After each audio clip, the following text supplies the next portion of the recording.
আমরা দেশনায়ক তারেক রহমান সাহেবের 17-18 বছর পর আমাদের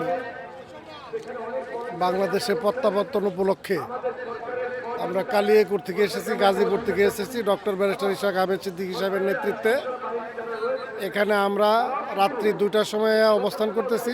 এখনও আমরা সঠিক সময় নাস্তা পানি কোনো কিছু করতে পারি নাই। প্রিয় নেতাকে এক নজর দেখার জন্য, ওনার কথা শোনার জন্য আমরা বিভিন্ন যোগাযোগ মাধ্যমে এখানে এসেছি। এখন পর্যন্ত অপেক্ষা করতেছি, এখন অপেক্ষায় আছি উনি কোন সময় আসবে।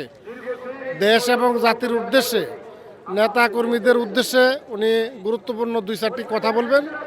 সেই কথাটা শোনার অপেক্ষায় আছে, কারণ সামনে জাতীয় সংসদ নির্বাচন। সেই নির্বাচনে উনি কি দিক নির্দেশনা দেন সেটা শোনার জন্যই আমরা অধীর আগ্রহে বসে আছি।